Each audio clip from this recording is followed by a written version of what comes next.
everybody. Welcome to the training, learning, and development community. Thanks for joining us today. Wow, we have got a really, really interesting broadcast set for this morning, and I hope you guys are ready for this one. We're going to be talking about Dungeons and Dragons and LinkedIn, which is basically like two words that I never thought I'd be using in the same sentence, which is kind of, actually, LinkedIn is kind of a role-playing game when I think about it. Anyway, better not go there. No, we will be going down a rabbit hole. I know, totally. So this morning we have Sami Chan here as our guest to talk about this really incredible series that she did that she posted on LinkedIn. I don't know. You started it over the summer. Was it July maybe? Or yeah, I think it was August? The end of July. End of July that you started this thing. And it was about each episode that she posted on LinkedIn was about soft skills, learning soft skills through playing role-playing games, specifically D&D. And so we're going to be talking about that today. And I just want to give a shout out before we get going to some of the folks that are already in and joining us today.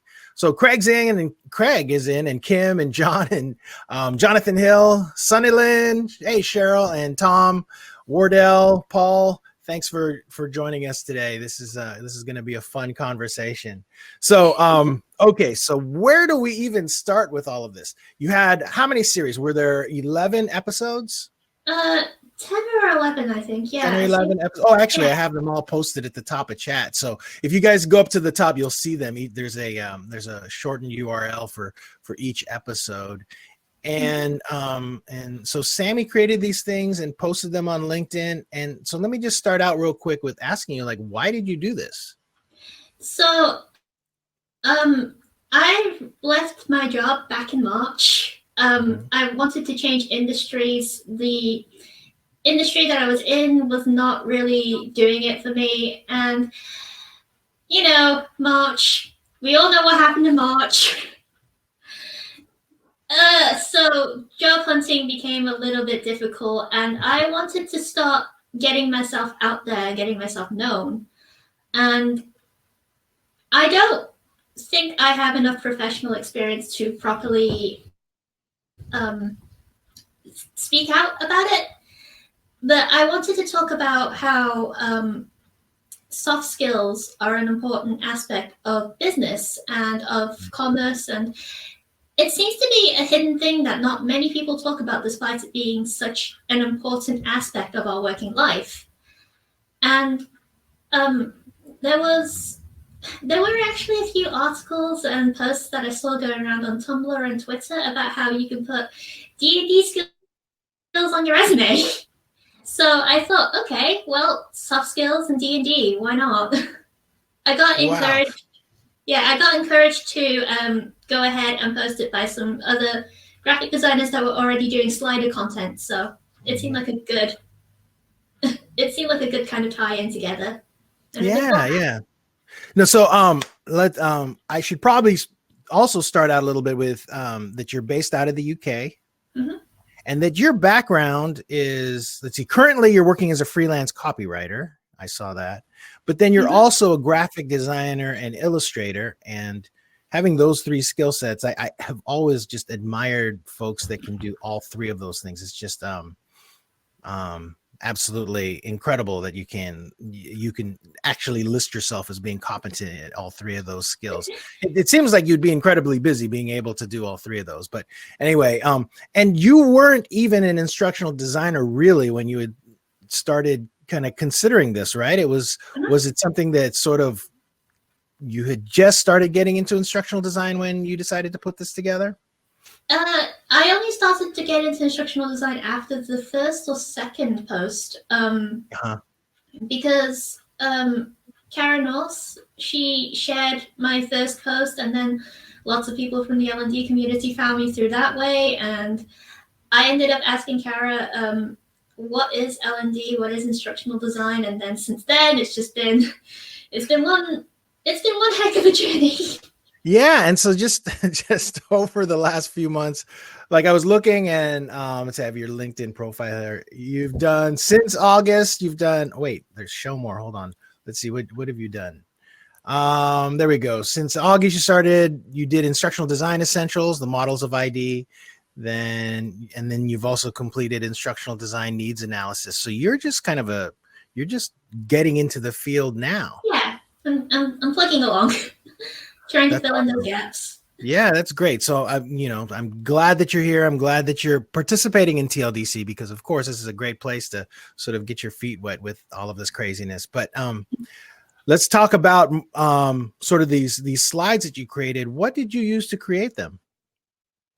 I used Adobe Illustrator Uh-huh. and laid out a load of artboards. The general, so in my past, in my background, I've done social media posts and such as part of marketing. So square content usually tends to be shared. Think about Instagram, think about Facebook, all that sorts. So Uh-huh. I thought, okay, let's do a square format that people would be familiar with and set them out, laid some guidelines so all the text aligned, and just went from there. Nice. And so all of that, all of the content that is in those slides is just something you laid out with Illustrator. Just even just kind of there were icons and just different images like repeating throughout the series. All of those, they weren't like, stock images or anything you brought in. Those were just things that you created. Some of them were from Flat Icon, I think the website was called. Okay. Others I drew. The characters and such I drew myself because I didn't know about Flat Icon at first, and I thought, okay, well, I'll just make my own. It got a bit time consuming after a while though, so. Right. And I'm sure other people know this. I just don't like if you put together a bunch of Illustrator images, like how do you get them into a slide form on LinkedIn? You just save it out as a PDF. Oh, okay. Oh, so those just came in as yeah, it's just such and I still haven't seen anybody else that's done anything similar. So it's probably me just not knowing LinkedIn enough, but I don't really see much of that out there. It seems to be more popular among graphic designers, I find. That's how I Okay. discovered slider content to begin with. That's awesome. So I don't know, you guys, if you haven't already looked at her slides, again, links to all of the slides are like at the top of chat. You should check them out and give it a look because it's very, very cool. And we'll get to more D&D stuff in a second, but I'm just trying to get past like how did you build this thing to begin with? So with storyboarding and scripting it, is it something where you sat down and you did the entire series at first, like you knew each topic, or did you kind of wing it and say, okay, we're done with one episode, what's going to be the next thing? So when I started this series, I didn't really know how many I was going to do. But what I did was I essentially wrote out the whole entire script in a Word document and then went from there each week. I actually, for the most part, did all the slides the Sunday before the Monday I posted them. Wow. So, yeah, last minuting a little bit there. No, that's very cool. At least you just have to execute and get it out there. That's the most important part. So, and then once it's started, then you probably like just kind of polished and got it going. So did you intentionally limit yourself to around 10 slides per episode? Did you say, okay, I'm not going to do more than 10. I've got to get all of this content within, this one package and that's it. You gave yourself a limit. Yeah, actually, I wanted to keep them not too long. It was around 10. It just happened because the first one I did was about 10, and I thought, okay, this is a good length. Considering that each slide is about 2-3 sentences at most, I didn't want to bog it down too much, and I wanted the message to be clear. I wanted the story to be clear, and yeah, it just ended up being 10. Okay, nice. And how did like building this out? How did you think? Like, what was your intention as far as creating these? Like, did you just want to get LinkedIn followers, or what were you trying to do? I wanted to be able to demonstrate my skill, and also I wanted to be able to demonstrate. Well, I guess my main goals when I was making this particular series was, one, you can develop skills in very unlikely places. That was something I wanted to get across. And two, I wanted to show off that I could actually lay out complex concepts into an easy way and also show off my graphic design skills. If I ended up getting people following me because of that, that would have been great. I'll admit some of it, I'll admit I put content out for like potential employers and such, Mm-hmm.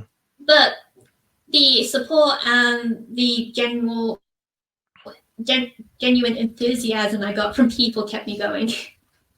No, that's great.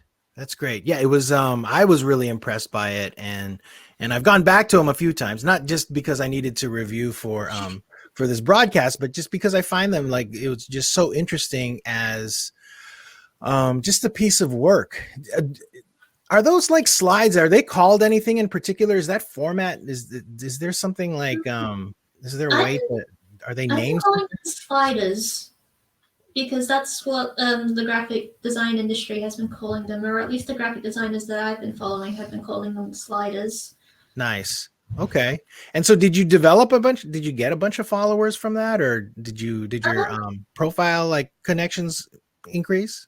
I got a lot of connection requests from L&D people. Uh-huh. Not so much in terms of employers and such, but Mhm. I made some really lovely connections and had some very interesting conversations with a lot of people through the back of this. Mhm. From D&D stories to general conversations about the learning and development community. It's been a lot of fun. Yeah, yeah. Because one of the things that when I was considering, our conversation, it just feels like if you wanted to make any improvements to kind of your LinkedIn presence, or if you wanted to kind of show off your skill set as, an instructional designer, or even just like a graphic designer or copywriter, building a similar set of slides would actually really benefit your profile. Because Mhm. if I were an employer and I looked at those, I'm like, hey, look at this. You were able to start this and finish it. And not only did you do like one series, you did a total of 10. And it could really supplement a portfolio nicely, and it's easily shareable since it's on a social media platform. Mhm. So very cool. And then writing it. Every episode ends with a takeaway. And Yes. that's something that you sort of outlined to start out with, or was it just something you winged it from the start and went from there? Well, I guess the thing about this was that because I wanted to tell a story with my spiders, I thought, okay, we need a beginning, a middle, and an end. And like stories and fables and tales of old, you usually have a moral of sorts. So I wanted to tie that in with my sliders. Mm-hmm. And internet culture, there is that acronym. Too long, didn't read. Yeah. I know that too well because the TLDC acronym, like way back in the beginning, I'm like, is that too close to TLDR? So yeah, Yeah. I know that. So I wanted to put that in there in case someone did not want to skip through all those slides or read through all of them. Right, right. No, that's good. That's good. And then what was the hardest part about building this series? Explaining and illustrating abstract concepts. Yeah. Absolutely that. Mm-hmm, mm-hmm, mm-hmm. Yeah, and you must have learned a lot just by going through and building this. Yes, definitely. For example, how do you really illustrate expectation management? Mm-hmm, mm-hmm, So I had to come up with creative ways to try and illustrate set points while keeping in mind cultural differences and ideology and that kind of visual language. mm-hmm, So to get round concepts that are like hard to illustrate, I thought tying it in with a visual story makes it easier. mm-hmm, Um, in one of the sliders I did, we were talking about networking and how networking is important to everyday life, and that mm-hmm, was illustrated through a dwarf wanting to stab someone. You mm-hmm. know. Right. Yeah. Yeah, definitely. And we're going to get to more D&D talk pretty soon, simply because Matt Pierce just walked in the room. So we need to get our our D&D game going here. So I there I got had just have a few more questions on the LinkedIn sort of posting it side, but biggest reward of doing it. What was your favorite thing about like the results of all of it? Loads of people reaching out to me. That Okay. was so nice. Just Yeah. I really Okay, so anyone who has looked at my LinkedIn knows that I am an absolute sucker for stories. Yeah. So the amount of stories and conversations I got off the back of this series has just been mind-blowing. And there was one person that I talked to soon after my first post who is based in Chicago and was talking about how he played a paladin. It was so far off from the role that he did. And it was Oh just wow. an interesting association and mixes. And certain people that I've talked to from this, I now have D&D associations with them based off what we talked about. And Mm-hmm. that kind of connection stays with you. Yeah, yeah, that's awesome. I and I was surprised when I had first started diving into this. You know, um, you know, TLDC, like we normally produce like an annual event, a live event, a conference, and for the last couple, we've had some D&D games going in the background. Like Matt Pierce, who's in chat right now, has participated or pretty much has DM'd those games, and I think Craig and Kara, I've just heard folks that about these John have like games. they've participated in that. So and I've been playing D&D for years and years. Like I wish I could say right now I've got a game currently going, but I've kind of slowed down with my son. He got a little scared with some of the monsters, so we're kind of taking a break. Yeah. It's pretty much my fault, but and I've always felt like D&D definitely kind of had a role in L&D. Like even when I was working at the e-learning guild, there used to be like games that would occasionally happen at some of the bigger conferences. I know, like especially in Orlando, there would be like a gaming night that we would do, and it fits. So I'm not surprised at all that L&D people sort of started reaching out to you and were and you ended up getting the attention of this particular group, and it's a lot of fun. So I'm going to ask you this question that Wardell has posted in the QA. What is the most important thing you learned from playing D&D that you didn't include in the series? Oh gosh, there were a few. Nothing really springs to mind at the moment. Uh-huh. I covered the main ones that I wanted to talk about in my series because I found those the most important. But I guess creativity as a skill is also very important when playing D&D Yeah. because as a dungeon master, when you plan puzzles and challenges for your party, in your mind you have a set solution. And then Right. your party does something completely left field. So you have to admire your party when they do something creative. Yeah. Yeah.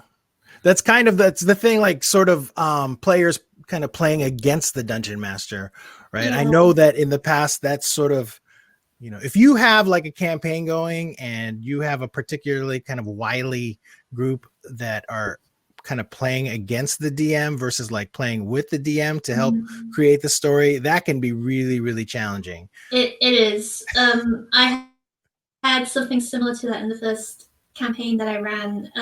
Closer to the end, it just got a bit sour. So as many campaigns tend to go. I definitely know that feeling. Now let me ask you. So let's get to a little bit of D&D talk. How long have you been playing D&D? I think I started back in 2015, 2016. Okay, so for a few years. Yeah, for a few years. Nice. How'd you get into it? So I got into it through podcasts mainly. There is a very popular D&D podcast called The Adventure Zone. Uh-huh. And that got me more into the storytelling aspect of D&D. And a lot of my friends and my immediate group of my social circle, they're all creatives. Mm-hmm. So we all role played as in text forms. And we all have the same love of story creation and character creation. So I reached out to a few of my friends and said, hey, let's play D&D 5e together. Mm-hmm. Mm-hmm. None of us had really played before. And out of all of us, I write fiction as a hobby. So I was confident in my ability to craft a story. and said, okay, well, out of all of us, none of us really have played before, so we'll learn together and I'll DM. Nice. Nice. That's great. And let's see. Kim is asking if you've read The Order of the Stick. It was Kim's D&D primer. I've heard of that. I haven't read that either. Let's see. And so you started out as a DM, which is kind of crazy to me. Like I sort of, like, when I was in high school, way back when, I ended up, what really got me into it was, I mean, I had been playing D&D for a few years as a kid, but then when I got into high school, this dungeon master who had a crush on my older sister let me start playing with his group. And so I ended up like joining a group of like older high school guys and playing D&D with them. And it just completely, just blew my mind. Playing with these older guys. I just had the best time ever. And it was because of that experience, kind of being mentored by a more experienced dungeon master, that I ended up becoming a dungeon master and then bringing all of my friends along and playing. And so that's sort of how I got into it. And of course, since then, I mean, I still have all of my original books from, oh my gosh, like 30 years ago. But anyway, and it's true, like your concept of soft skills, of obtaining soft skills or learning these things through D&D is absolutely like spot on. So let's talk about that a little bit. Like, so your first series, you started out with just planning, right? Planning the campaigns. And was that the one where you were talking about the zero, what was it called? The first, like the planning sort of meeting where you talk about what you guys were first doing, because I'd never heard that. Session 0, yeah, there we go. Session 0. That was for expectation management. No, planning was more for general campaigns and sessions and such like that. So as a DM, you do a lot more planning than your players, for example, because your players don't really know what's going to happen. Right. And there are different types of DMs and different types of DMing styles. So to give a quick brief overview for people who have not played D&D before, you have two main schools of thought in D&D. You have sandbox, which is basically the whole world is your oyster, go nuts. And you have railroading, which is you have a set plot, and by crook or by stick, you will do that set plot. And finding the middle ground is the most difficult part of being a DM. So when you plan, you have to be able to plan to give your player characters agency, the ability for them to do what they want, for them to think that their choices matter and that they are building towards the story and towards this whole world that you've given them. But at the same time, you don't want to end up having this issue of, there have been many horror stories from DMs where they are talked about how their players decided to open up a shop in a town and not go adventuring. You don't want that to happen either. So yeah, that's difficult. And which also ties into what we were talking about, expectation management in session 0. Unfortunately, for the very first campaign that I ever ran, we didn't have a proper session 0 because we were new. We were just jumping into it.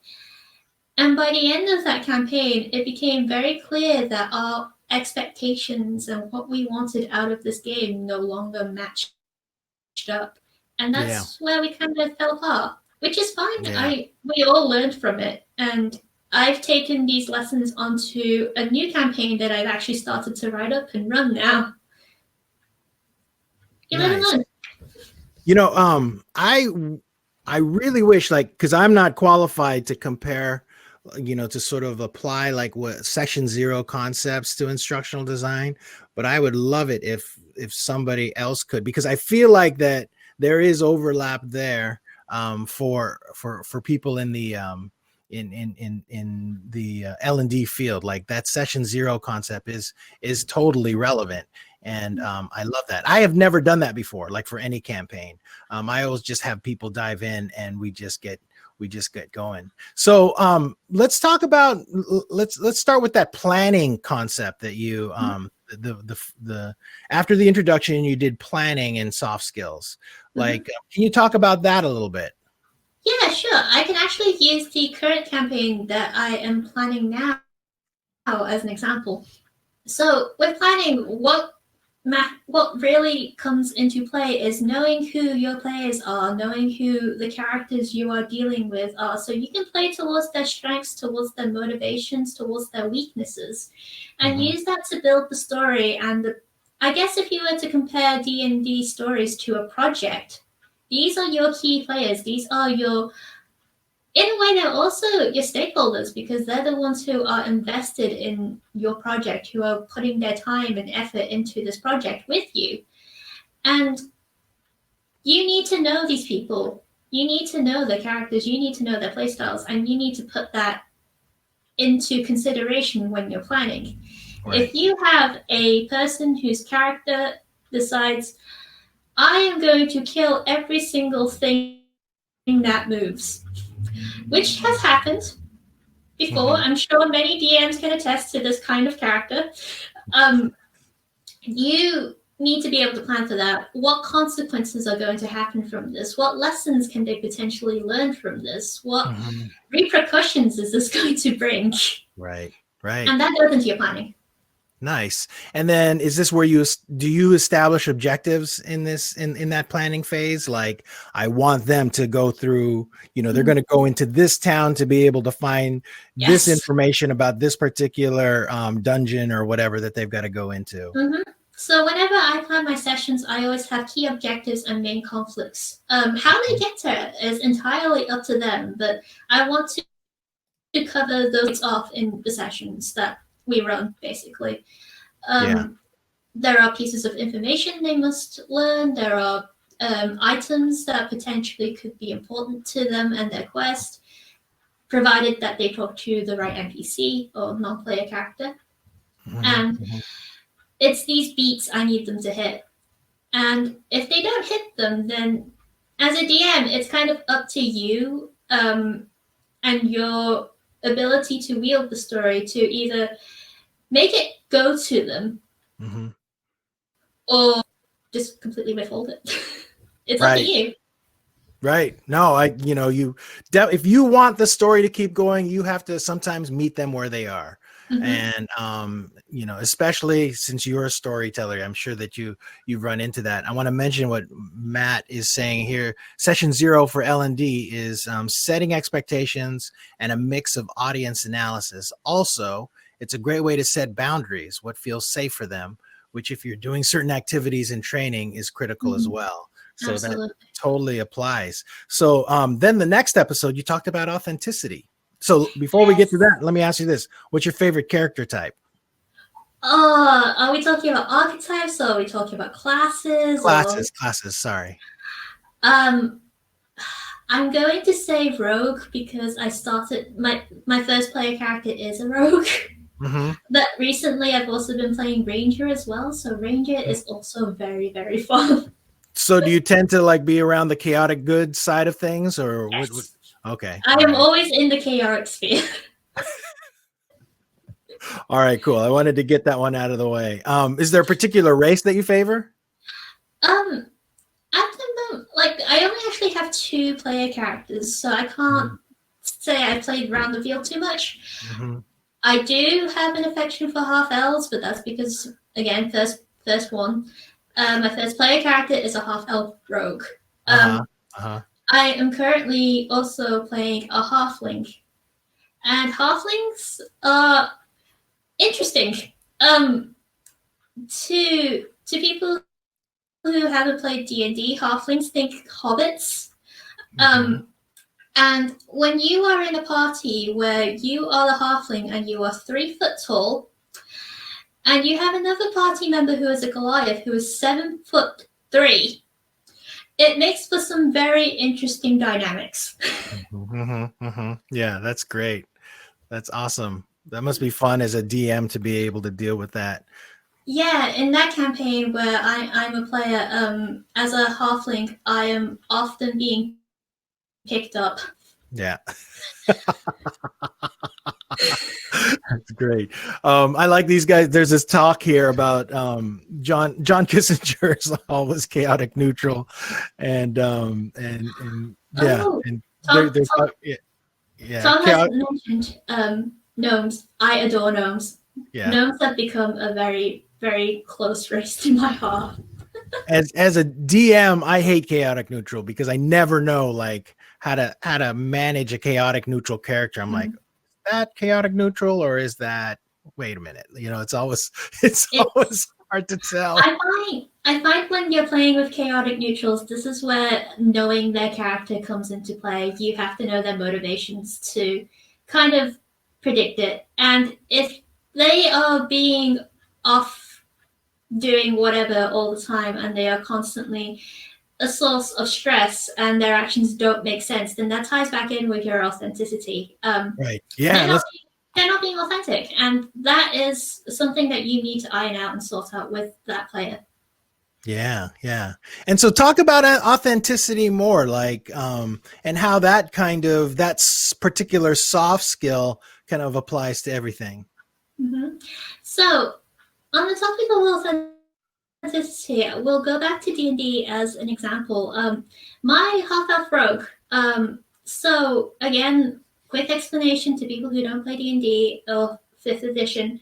Usually, every 4 levels, you get the option to put some points into your stats.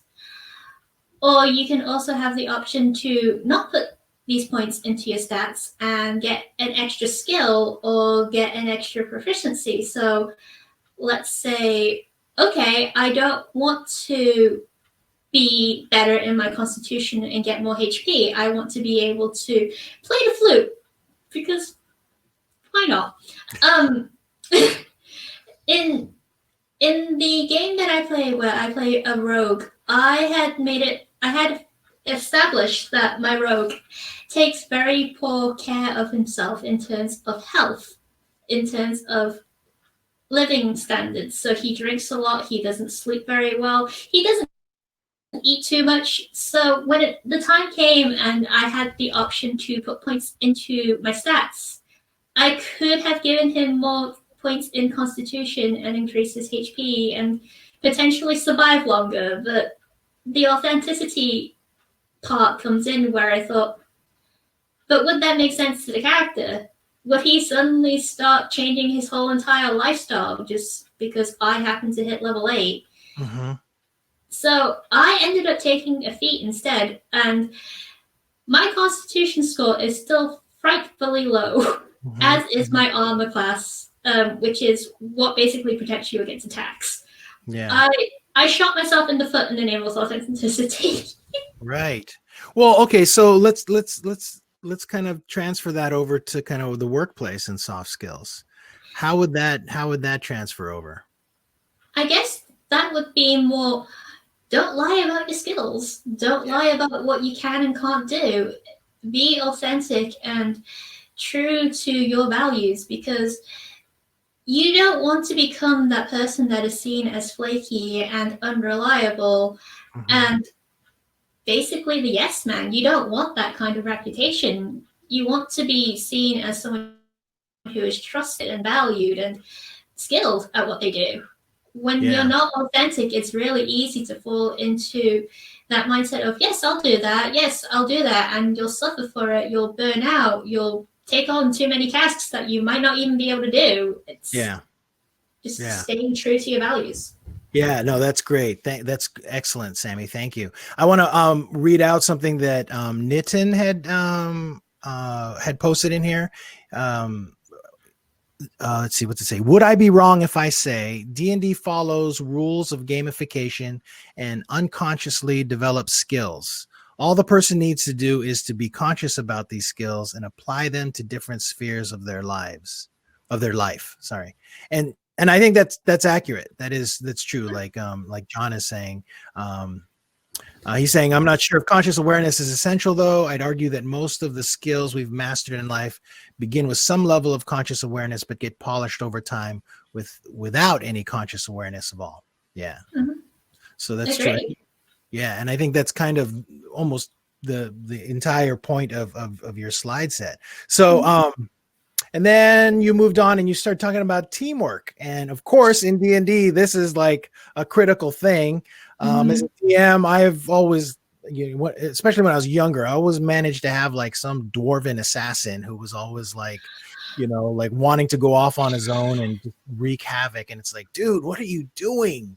Why do you keep trying to backstab people? Yeah. So talk funny about that you should say that. Funny that you should say that. I had, when I was a DM, one of the issues that I had was that I had a road dwarf who did very much the same. Yeah. So I feel like this is a shared DM problem. Yeah. Yeah. And so that teamwork element, like, so talk about like how important it is in D&D. Like Matt is saying, never split the party. And then like sort of rolling that off into how important that is with your teams at work. I think you can split the party as long as you do it tastefully, as long as there is something to be gained from it. My first campaign that I ran, we were a party of 6, so splitting actually happened quite often. It did mean that people were able to cover their goals and such quicker, but it also meant that half the party was usually sitting and waiting for the other scene to finish before they had their turn, which for the most part was okay. Teamwork-wise, it all comes back to expectation management, because when you all sit at the table together, you're all kind of signing off an unspoken social contract that you're all going to play and have a good time. And to do that, you kind of need to have some level of teamwork and agreement, because if you wanted to be able to play and have a good time and you are running off and wreaking havoc and not thinking about other people's feelings or considering them at all, you might as well just go and play a video game. Yeah. No, that's true. So that unspoken social contract, is that something like that you feel like workplaces have as well? Is that something that, like, learning that as a skill in D&D, say that you, like, for me, who started playing when I was like 13 years old, and then learning how to be a team with other young people, and then eventually getting a job at, wherever, at the mall, and understanding this is kind of like D&D. I have to like work with these guys to, to do inventory and stuff. So is that something, you feel like overlaps? There would be overlaps. In an ideal place, you would have expectations. You would be able to lay this all out and have an agreement. But of course, life is tricky and messy, and it's not always as straightforward as you want it to be. You can tell your team member, oh, well, I am not particularly good at this skill. And it may be that between the two of you, you are probably the only person who can do it between the two of you. So you're still stuck with it. It's a case of balancing pros and cons and understanding where boundaries are. And sometimes people don't understand where boundaries are, and that's where teamwork falls apart. Totally. Okay. All right, cool. So before I get into, we're going to talk about leadership next, which was your next chapter. I've got a couple questions here that, let's see. Kara asked, what would you tell someone who doesn't think that they can play D&D? Start with something basic and light, and find people who are going to be patient with you. D&D is very daunting to begin with, because you see all these dice rolls, you see all these numbers, you see all these things about stats and monsters, and you get overwhelmed. And that's fine, because D&D is definitely one of those games that you learn as you play. No one expects you to read the whole manual in one go. Heaven knows that I haven't. I am the type of learner and the type of person that reads information as I need it. And if you do that, and the other people in your team do that, then eventually you kind of are able to piece the whole picture together, and that's fine. Ideally, you do want at least one person who knows what they're doing, preferably the DM. Yeah, no, totally.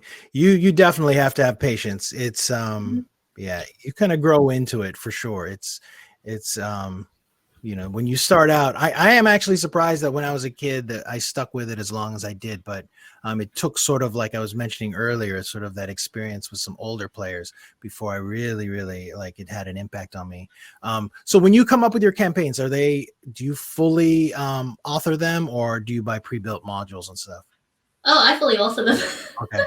All right. Yeah.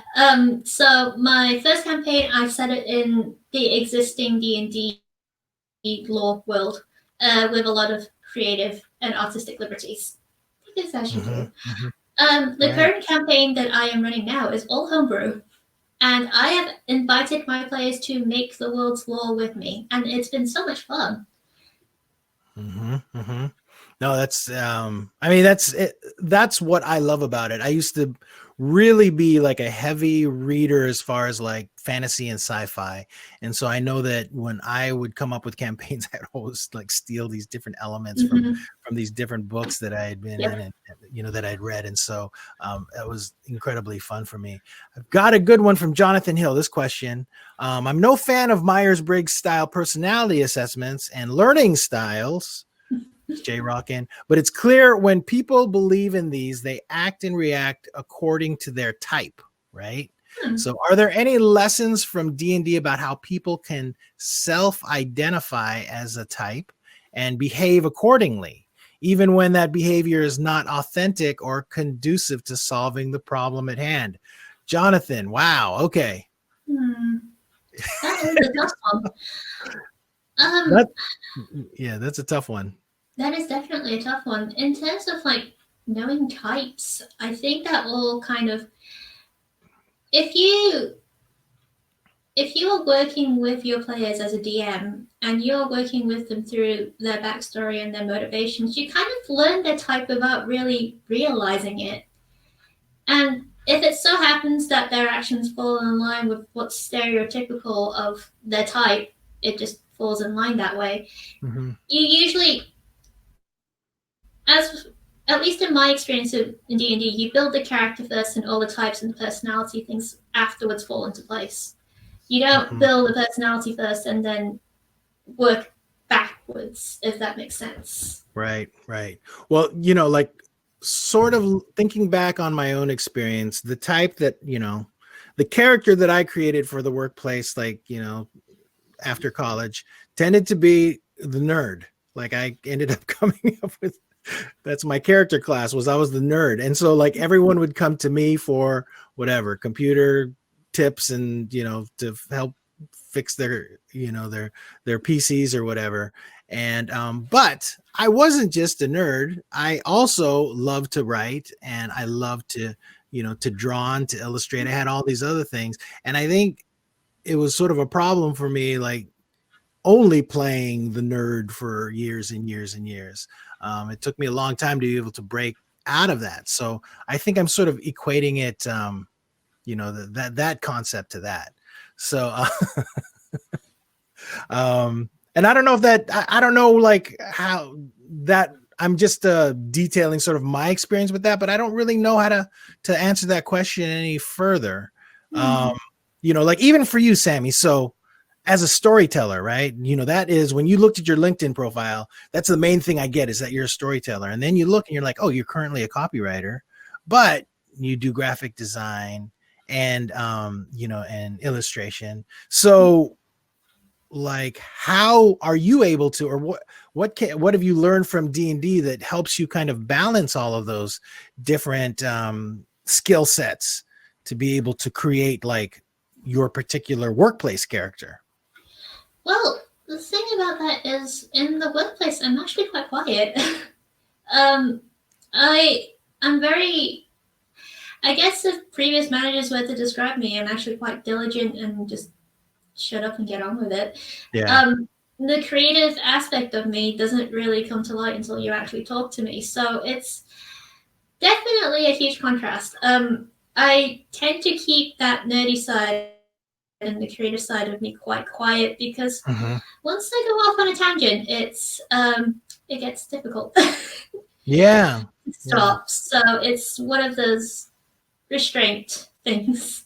Right. Well, Jonathan makes a good follow-up point here. He's saying, I think D&D gives people a degree of self-awareness about their personality traits that a lot of people in the workplace actually lack. So, and I think that's something that I'm going to think about for a while, because I think it's totally true. Thanks for bringing that up, Jonathan. That's great. So leadership, let's talk about that now. So how do you learning that through D&D? Like, give us what you got. Oh gosh, leadership has been a very rocky hill to climb up. When you are a DM, you are automatically put into the leadership role, and one of the toughest lessons that I have learned working as a DM is you need to be able to know when to put your foot down. And I didn't do that very much. I let my players get away with a lot, and the story and gameplay suffered for it. So I've learned from that. Definitely. No, I totally agree. Okay. Yeah. And, even within teams, like during a campaign. So if you're DMing a game and you might, you have a few players, how do you see leadership pan out there when you've got a group? Do your players tend to like immediately make a choice as to, okay, Sammy's a ranger or whatever, so Sammy's going to be the leader? How do you see that pan out? Well, I guess that also plays into personality types. Mm-hmm.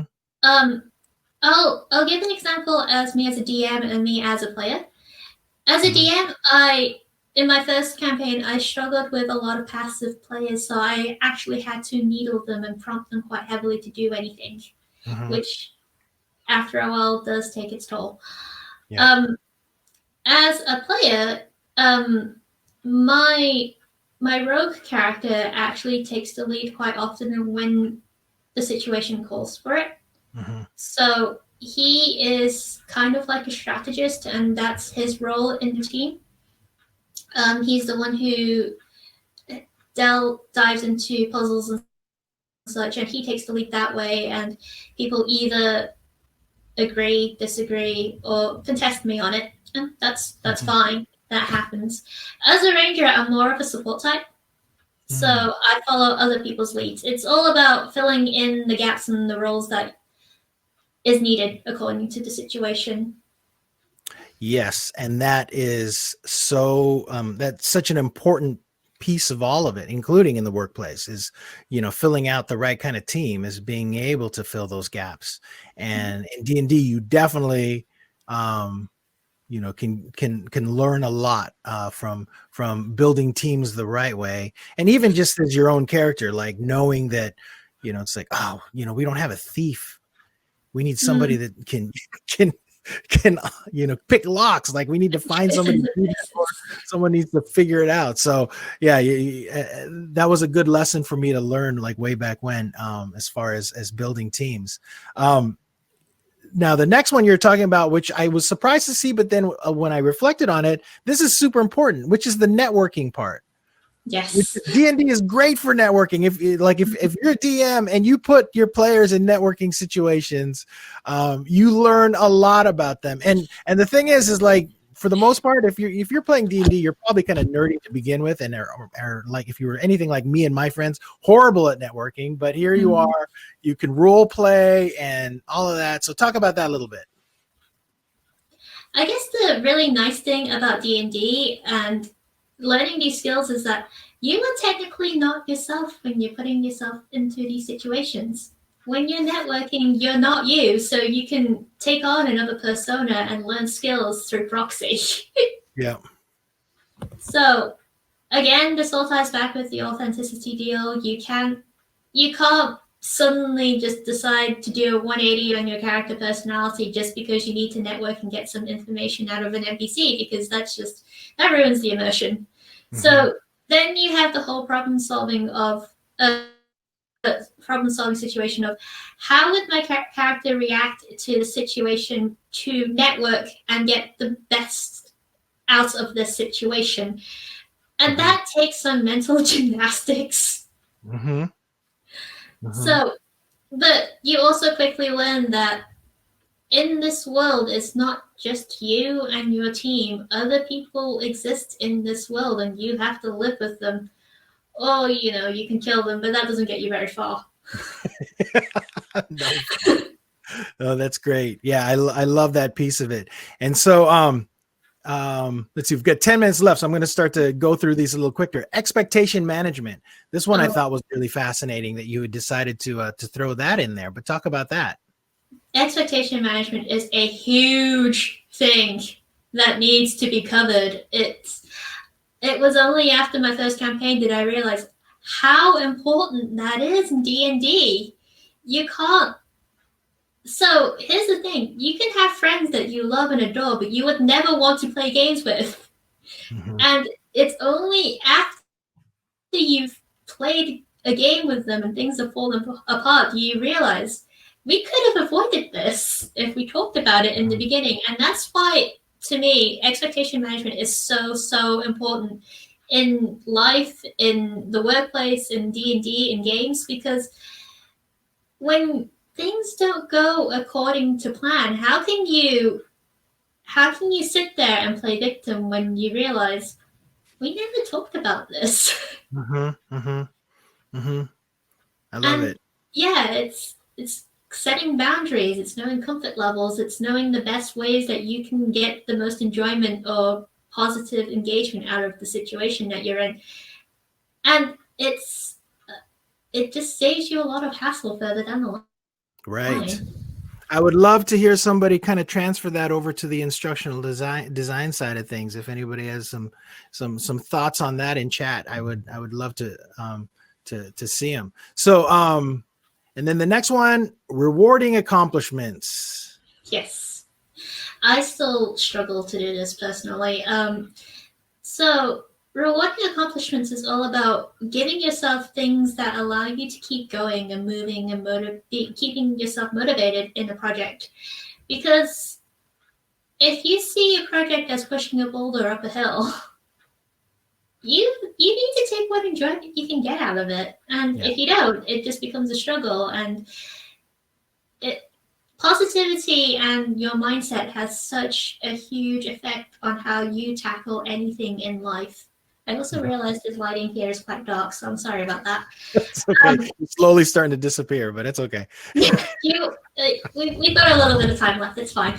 So, yeah, rewarding accomplishments is just giving yourself those little lifts and confidence boosts to keep you going through whatever project you're doing, and that's important because it ties into self-motivation. Yeah. Like Matt is saying in chat, I had a player tell me they couldn't play because the fact that there's no winning in D&D was too much for him. And that's pretty hilarious. But the whole point also is just like being able to find treasure or to so if you're able to get through this particular level of whatever dungeon, there usually is something at the end of that level, hopefully that you might get rewarded for. If there's not, then you just keep on going. So getting those rewarding players is a huge part of like how to keep them going, right? So let me get to the next one here, and then problem solving, of course. Yeah, we don't really need to go at length with problem solving, do we? Yeah. Life comes with many problems and challenges, and sometimes you need to think out the box to get around them. So, Sami, are you the kind of DM that likes to lay out a lot of traps? This is going to sound very insulting. Often with puzzles and challenges, a straightforward answer to you may not necessarily be straightforward to your players, and that's something that you have to take account. And you also need to take into consideration what happens when your players cannot figure it out. Yeah. So I usually just do very simple puzzles. So they can get the small win out the way, and it mixes things up. I don't necessarily do long winding puzzles because there's a lot of potential for frustration. Yeah, yeah. I'm just gonna throw this out there, but I've always had trouble with coming up with good puzzles. I used to be so much better at it, but when I was recently building some puzzles out for my son, I was like trying to think, okay, what's good for like a 6-year-old? But I Yeah, actually, yeah, I found a sort of a puzzle generator specifically for like role playing games. I found one online and I started using those, and some of those puzzles were really, really fun. Like just kind of easy things like moving a couple switches yeah. to stop the room from flooding, those types of things. But It doesn't um need to be difficult. yeah, totally. And then, probably one of the most important parts of D&D that and this is like pretty much in everything in life when you're talking about quitting or knowing when to stop. This is like I could probably talk about this as far as like with bands and and people that I've played with. It's just knowing, even with starting businesses, knowing when you've got to call it quits. Can you talk about that a little bit with in relation to D&D? This was one of the hardest lessons I had to learn in regards to D&D. It actually came about. Um, I called I called it quits on the campaign that I had ran from the beginning. Um, Back in August, it was the end of August. I pulled the plug on it, and it was very, very painful.